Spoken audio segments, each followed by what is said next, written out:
너희는 세상의 소금과 빛이라 라는 제목으로 하나님의 말씀을 전하도록 하겠습니다. 추석인데 안 가셨어요?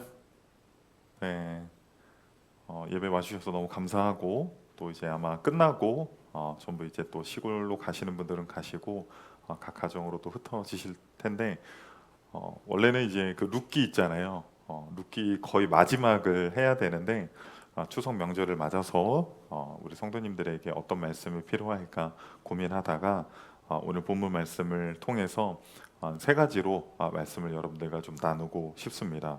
처음에는요, 첫 번째는 정체성의 회복, 너희는 소금과 빛이다입니다. 오늘 본문 말씀 13절과 14절을 보면 예수님께서 이렇게 말씀하십니다. 너희는 세상의 소금이니. 또 14절에 보니까 어떻게 되어 있죠? 너희는 세상의 빛이라 이렇게 말씀을 하고 있습니다. 보통 누군가가 당신은 누구십니까? 라고 물어보면 뭐라고 대답을 하죠? 우리 앞에 있는 그 학생, 네, 본인이요, 본인. 누구세요? 누구세요? 이하원. 네. 그러면 이 세상에 있는 이하원은 다 당신입니까? 그러니까 누구시냐고요? 상암동에 사는 이하원. 상암동에 사는 이하원은 다 당신입니까?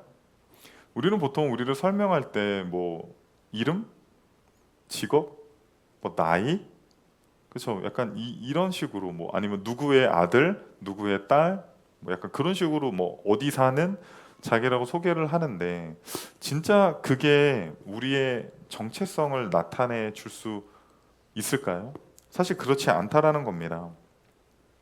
예수님은요, 오늘 분명히 우리의 어떤 정체성에 대해서 짚어주시는데요. 너희들은 세상의 소금이고 너희들은 세상의 빛이라고 말씀을 하셨어요.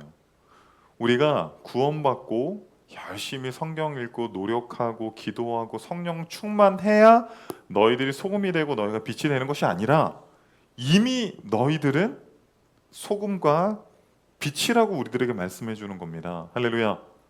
우리 옆 사람에게 이렇게 고백합시다. 당신은 소금이고 빛입니다. 엔티라이트는요, 구원받은 신자의 어떤 존재, 정체성에 대해서 다음과 같이 이야기를 했습니다.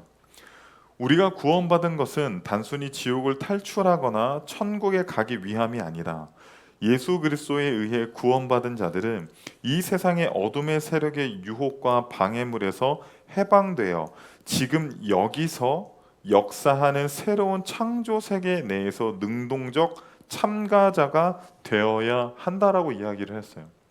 그러니까 우리가 그리스도인이 되는 것, 또 우리의 정체성, 우리가 주님을 믿는 것, 신자가 되는 것은 단순히 예수 믿고 천국 가는 정도로 생각하면 안 된다라는 거예요.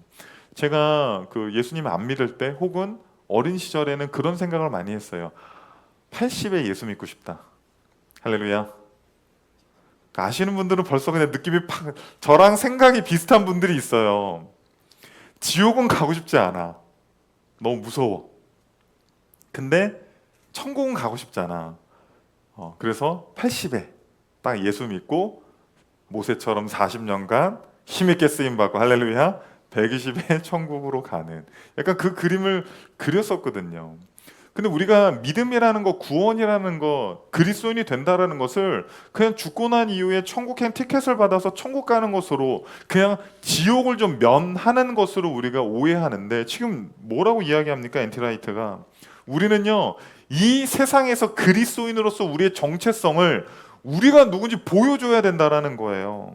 여기서 역사하는 새로운 창조 세계 내에서 우리 안에 역사하는 그 성령의 능력으로 말미암아 이 세상이 왜곡되어 있고 삐뚤어져 있지만 성령이 주시는 그 능력으로 말미암아 능동적인 참여자가 되라는 이야기예요. 이 세상은 어둡고 찌들고 병들고 악해서 이 세상을 등지고 살아가라는 것이 아니라 너희들이 세상에 나가서 소금과 빛의 역할을 분명히 하라는 겁니다.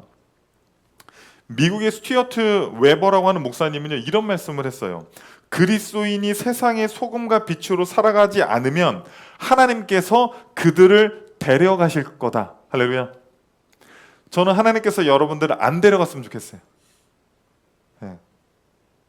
우리 모두가 소금과 빛의 역할을 온전히 하는, 그리하여서 우리의 정체성을 살려서 살아가는 저와 여러분이 되기를 소망합니다.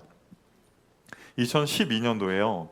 러시아에서 샤샤라고 하는 한 아이가 발견이 됐는데, 이 아이는 일반적인 가정에서 자라지를 못했어요. 엄마가요, 이 아이를 낳고요, 그냥 방에 가둬서 키웠는데요. 뭐 양육을 한 게 아니에요. 그 안에 염소들을 그냥 집어넣어 버렸어요. 그래서 염소들이 이 아이를 키우고 염소들 사이에서 이제 거의 약간 늑대 소년처럼 그렇게 자란 거예요. 그래서 사회복지센터에서 이 가정을 방문하고 깜짝 놀랐습니다. 의사들이요, 이 샤샤라고 하는 이 어린아이를 진단을 했는데요. 이 아이예요. 일단 몸무게가요 4살인데 일반적인 아이들에 비해서 3분의 1밖에 안 됐어요. 그런데 외형만 그런 것이 아니라요, 뇌 있잖아요, 뇌요. 어린아이들, 지금 제 딸이 4살인데요 다 알아듣습니다. 여러분, 아이들 앞에서 말 조심해야 됩니다. 저랑 아내가 하는 말을요, 다 알아들어요. 그래서 저랑 제 아내랑 막 은어를 쓰면서 대화를 할 때가 있어요. 약간 둘이 뭉실하게 막 대화를 할 때가 있어요. 이 아이가 다 듣고 있어서, 아이가 들으면 안 되는 그런 내용들 있잖아요. 약간 이런 거예요. 애 빨리 재우고 약간 그런 거 있잖아요. 막 그런 얘기를 하거든요. 치킨을 시켜야 되는데 지금 아이 막 그런 얘기를 하거든요. 근데 이 4살 아이는요, 염소들 사이에서 자랐기 때문에 뇌도 자라지를 못했어요. 그래서 이 당국에서 이 아이를 데려다가 보호관찰소에서 인간으로서 제대로 이렇게 키우기 위해서요, 이제 엄마랑은 완전히 접근 분리를 시켰고요, 밥을 먹이고 교육을 시키고 침대에서 재우려고 하는데요, 자꾸 침대에서 안 자고 어디서 자요? 바닥에서 자는 거예요. 2발로 걷지 않고 자꾸 4발로 걸으려고 한다라는 거예요. 자기의 정체성은 인간인데, 사람인데, 자기의 정체성을 완전히 상실한 상태로 염소들이랑 자라다 보니까 자기가 염소라고 오해를 하고 살아가고 있다라는 거예요. 여러분의 정체성은요, 여러분의 이름이 아니에요. 여러분의 직업이 아니에요. 여러분의 성별과 나이가 아닙니다. 여러분이 사는 동네가 여러분의 정체성이 될 수가 없습니다. 우리의 정체성은 무엇입니까? 그리스도인. 오늘 본문에서는 뭐라고 이야기합니까? 소금과 빛이라는 거예요. 소금과 빛. 우리의 정체성은 소금과 빛입니다. 소금과 빛으로서 살아가는 저와 여러분이 되기를 소망합니다. 두 번째는요, 그러면 소금과 빛이라고 했는데 그 역할들, 기능들은 무엇인가? 먼저는 소금의 역할들, 그 기능들을 3가지로 한번 살펴보면요, 첫 번째는요, 소금은 부패를 막아요. 부패. 지금 본문에 예수님께서 말씀을 하실 때는 1세기잖아요. 1세기. 여러분 집에 냉장고 있어요? 냉장고 몇 대 있어요? 제가 어렸을 때는 각 집안에 냉장고가 하나였는데 요즘은 저희 어머니 집에 가면요, 냉장고가 4대예요. 4대. 요즘 냉장고 한 대인 집 없어요. 대부분 한 대 있고, 또 김치 냉장고도 있고, 그게 부족해서 또 조그만 냉장고를 하나 더 사고, 그러거든요. 근데 1세기 때만 하더라도 냉장고가 없었어요. 그러면 생선이랑 고기 이런 것들, 날씨가 더운 날에는 하루만 그냥 바깥에 둬도 금방 상하거든요. 그래서 뭐 동굴에 두기도 하고 그렇게 하기도 했지만, 특별히 소금을 뿌리잖아요. 그러면 이 소금이요, 그 음식물 안에 있는 박테리아를 죽여서 음식의 부패를 늦추고 신선도를 더 오랫동안 유지할 수 있었다라는 거예요. 여러분, 바다가 썩지 않는 이유가 뭐예요? 우리가 잘 아는 것처럼 소금 때문이잖아요. 그렇죠? 소금이 바다의 몇 프로인 줄 아세요? 3%밖에 안 돼요. 여러분, 우리가요, 이 세상을 살아가면서 교회가 왜 이렇게 많고 성도들을 교회 다니는 사람들이 이렇게 많은데 왜 세상은 점점 이러지? 여러분, 그렇게 생각할 필요가 없어요. 그렇게 생각하는 우리가 3%의 그리스도인들만 소금의 역할을 해도 이 세상이 부패하는 것을 방지할 수 있습니다. 두 번째는요, 맛이나 흥취를 더하게 한다라는 겁니다. 골로새서 4장 6절을 읽겠습니다. 너희 말을 항상 은혜 가운데서 소금으로 맛을 냄과 같이 하라. 그리하면 각 사람에게 마땅히 대답할 것을 알리라. 우리가 항상 은혜 가운데 말을 할 때 어떻게 하라고 해요? 소금으로 맛을 내는 것처럼 하래요. 그런 사람이 있습니까 혹시? 항상 맞는 말을 하는데 기분 나쁘게 하는 사람 있어요? 항상 틀린 말은 안 해. 항상 맞는 말은 하는데 항상 조금 기분 나쁘게 말을 한단 말이야. 그래서 아유 좀 듣기가 싫어. 그 사람은요 소금을 좀 입에 좀 치라고. 예, 여러분 그 소금이라고 생각하시면 안 돼요. 예, 그리스도인으로서 좀 맛을 낼 수 있어야 될 거 아니에요. 욥기 6장 6절을 보면 이렇게 되어 있습니다. 싱거운 것이 소금 없이 먹히겠느냐? 닭의 알 흰자 위가 맛이 있겠느냐? 예, 닭의 흰자. 예, 아마도 욥도 이제 헬스를 하면서 프로틴을 예, 닭 흰자로 당시에는 이제 파우더가 없었으니까 맛이가 없었던 거죠. 이제 와이프가 단백질을 먹어야 돼 막 이렇게 하면서 했을 수 있는데 여러분 소금을 넣지 않은 가능하지 않은 음식 한번 먹어본 적 있으세요? 스파게티 좋아하세요? 스파게티? 제가 이제 유학할 때 아내랑 그 여행을 하는데 아무래도 이제 돈이 없으니까 여행은 가고 싶고 이제 막 돈을 아끼고 아끼는데 여행지에 가서 음식을 사 먹지도 않고 이제 해 먹는데 마트에 들어갔는데요. 스파게티 면 있잖아요. 그게 한 봉지에 1,000원 하는 거예요. 와 싸다. 그리고 그 만들어져 있는 토마토 스프 있잖아요. 그게 1,500원인 거예요. 2,500원이면 둘이서 한 끼를 때울 수 있는 거예요. 그런데 뭐가 필요해요? 후추랑 소금이 필요하죠. 그런데 소금이 없어서 저희가 묵는 객실에 없어서 소금을 사려고 보니까 소금이 하나에 3,000원이 넘는 거예요. 아 사실 뭐 지금 같으면 뭐 사실 그거 뭐 비싼 것도 아닌데 그때는 둘이 왜 그랬는지 모르겠어요. 아직까지도 그거 둘이서 막 이야기를 하거든요. 2,500원에서 갑자기 3,000원 하니까 이게 너무 비싸 보이는 거예요. 그래서 둘이서 사지 말자. 그냥 면이랑 그 토마토 소스만 샀습니다. 그리고 둘이요, 그 숙소로 가서요 소금을 넣지 않고 스파게티를 했어요. 근데 뭐 지금 뭐 한국 같은 경우는 그 토마토 소스 안에 막 양념도 들어가 있고 후추도 들어가 있고 마늘이랑 뭐 양파랑 이런 것도 막 들어가 있는 거 양념이 돼 있는 게 있잖아요. 근데요 그야말로 오리지널 토마토 소스 맛이 안 나요. 그래서 그걸로 해서 먹었는데 와, 네 진짜 여러분 꼭 드셔보십시오. 할렐루야. 나트륨이 없는 정말로 건강식의 토마토 스파게티를 드실 수 있습니다. 맛이 너무 없는 거예요. 맛이 너무 없는 거예요. 여러분 우리가 이 세상에서 소금으로 존재하는 이유는 어떤 거냐면요. 하나님께서 이 세상을 창조하신 목적이 있잖아요. 아, 이 세상은 타락했어, 음란해, 더러워. 아니 그냥 안 되는 거야. 어차피 멸망하는 거야. 여러분 그런 관점은 여러분 올바른 관점이 아니에요. 우리는 이 땅에 소금으로 존재하면서 부패를 방지할 뿐만 아니라요. 하나님께서 이 세상을 만드신 그 선한 목적들 있잖아요. 그 창조의 목적들 있잖아요. 그 목적에 맞게끔 우리가 역할을 해야 된다라는 거예요. 여러분 추석이면 우리 그동안 만나지 못했었던 보고 싶었던 가족들 다 모이잖아요. 그렇죠? 그런데 왜들 그렇게 싸우는 거예요? 여러분 지난 5년간요 추석 때 가정폭력 신고 사건이 평균 1일 4,000건이랍니다. 4,000건. 마음에 찔리는 분들 있죠. 네. 여러분 우리가요 어떤 역할을 해야 돼요 추석 때?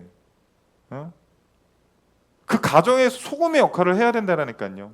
하나님께서 우리 가정을 창조하신 목적, 우리 가족을 만들어 주신 목적, 그 선한 목적대로 우리를 부르셨기 때문에 막 누군가가 얄미운 짓 하고 막 누군가가 막 술 취해 있고 막 누군가가 막 도박하고 있고 누군가가 막 어지럽히고 있다 할지라도 우리가 그 가운데서 소금의 역할을 감당할 때 하나님께서 우리의 가정 가운데 기쁨을 주시고 하나님이 만드신 그 창조의 목적대로 이끄실 줄 믿습니다.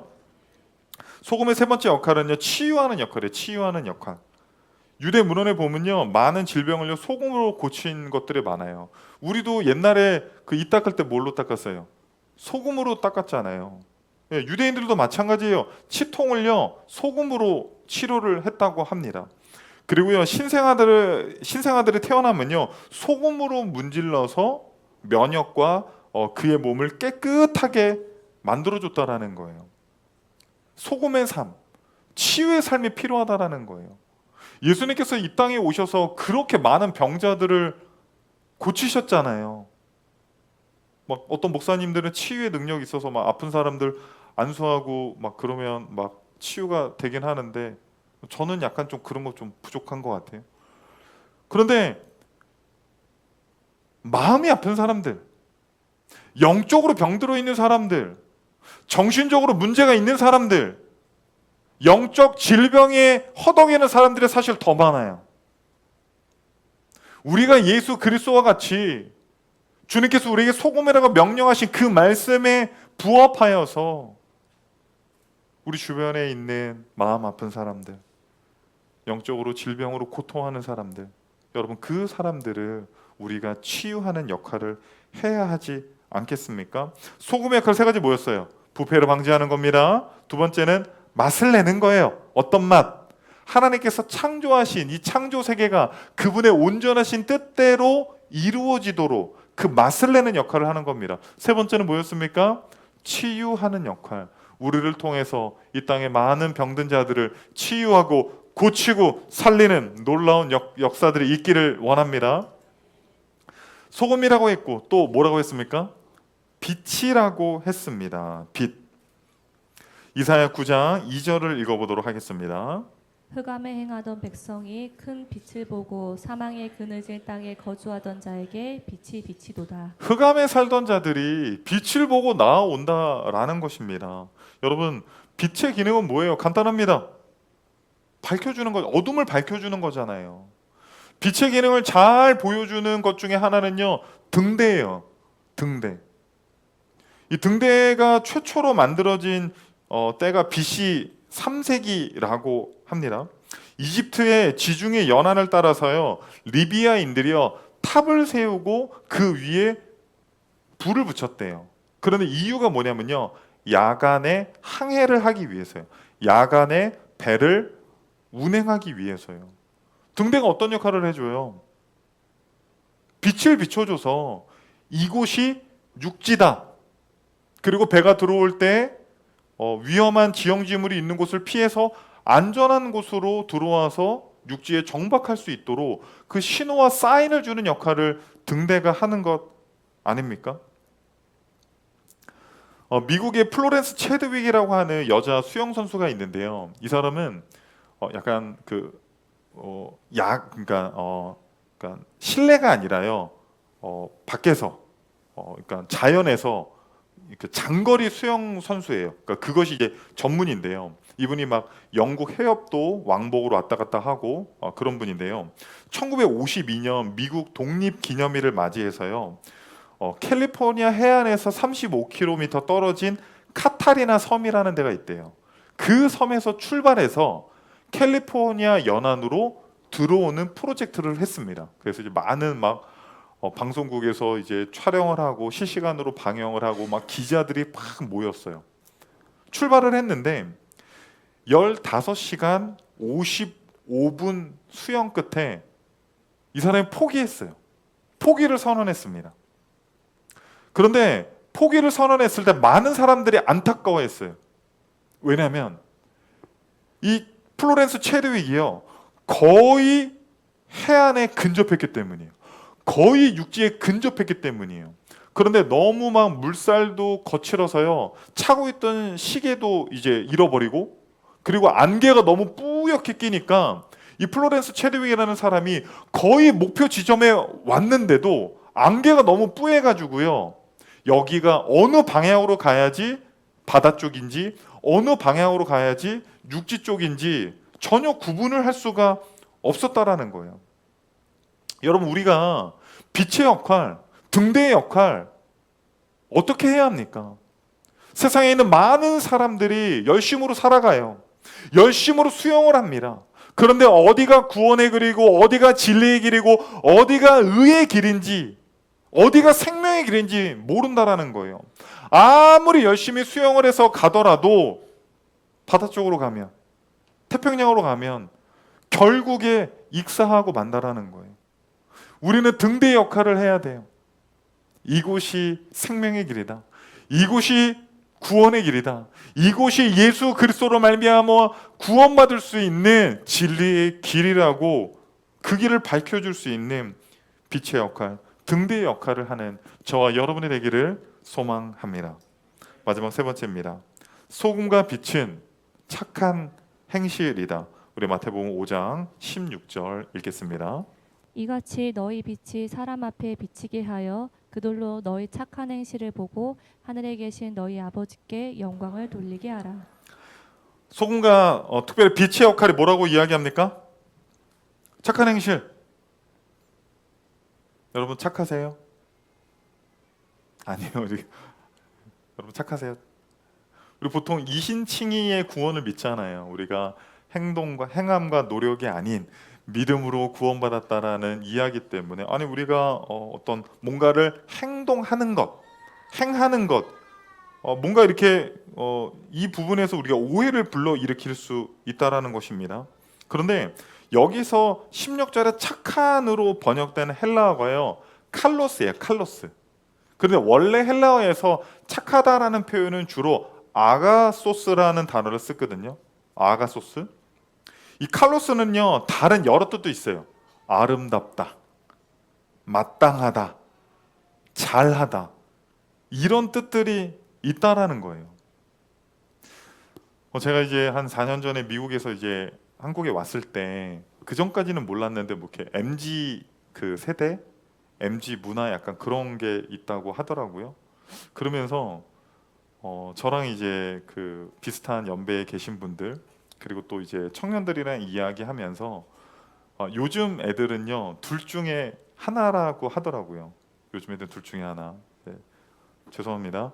호구 아니면 병신. 예. 그 둘 중에 하나를 선택을 한대요. 그래서 직장에 들어가서도 상사들 말 잘 듣고 시키는 대로 다 하면 그게 호구가 되는 거래요.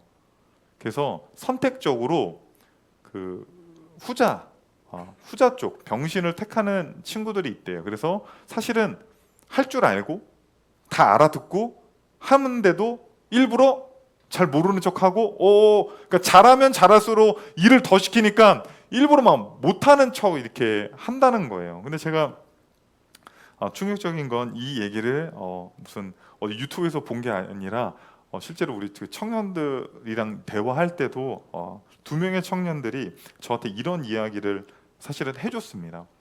여러분들은 뭘로 사세요? 호구로 사세요? 아니면 그 후자 쪽으로 살고 계세요? 그런데 우리가 정말로 그냥 이용당하는 것 같고 그냥 이기적으로 내 것 챙기면서 그렇게 살아가는 게 더 합리적이고 더 내 삶을 윤택하게 하는 것일까요? 월요일 아침에 심리학이라고 하는 책이 있는데 뭐 이거는 뭐 기독교 서적도 아니에요. 이건 그냥 일반 그냥 도서입니다. 그런데 여기서 이타적으로 사는 삶의 힘에 대해서 이야기를 하거든요. 두 가지로 설명을 하는데요. 첫째, 자신이 하고 있는 일을 좋아하며 즐기는 이들은 일의 끈기를 발휘하며 자발적으로 더 오래 일한다. 좋은 성과를 만들기 위한 시도를 더 적극적으로 하며 실제로 생산성도 월등히 높다. 둘째, 이런 좋은 결과들은 타인에게 도움과 긍정적인 영향력을 미치려는 노력을 기울여 일할 때 더욱 크게 나타난다라는 거예요. 그러니까 나만을 위해서, 내 가족을 위해서, 내 이득만을 위해서 일하는 사람들보다 오히려 타인에게 도움을 주고 더 긍정적인 역할을 미치려고 하는 사람들의 일의 성과가 더 좋게 나타난다라는 것입니다. 이거는 뭐 성경의 말씀도 아니고요, 뭐 어떤 목사님의 말씀도 아니고 그 신학자들의 말도 아니에요. 이 세상이 호구 아니면 이기적으로 살아가는 후자의 삶, 둘 중에 하나로 선택하라고 한다면 우리는 누가 뭐래도 호구의 삶을 살아야 돼요. 다른 사람들은 우리를 호구로 여길 수 있어요. 그러나 우리는 다 알아요. 그 사람들이 어떻게 생각하는지, 그 사람들이 우리를 어떻게 평가하는지. 그런데 우리가 그 착한 행실, 칼로스, 그 이타적인 삶, 손해보는 것 알고 무언가 우리에게 불이익이 찾아온다는 건 알지만 그럼에도 불구하고 우리의 그 착한 행실이 이 어두운 세상을 비칠 수 있는 빛이라고 우리 주님께서 이야기하고 있다라는 거예요. 그런데 16절을 보면요, 이런 표현이 있죠. 이같이 너희 빛이 사람 앞에 비치게 하여라고 되어 있잖아요. 너희 빛이. 그런데 이거를 헬라어 원문으로 보잖아요. 그러면 직역을 하면 이렇게 돼 있어요.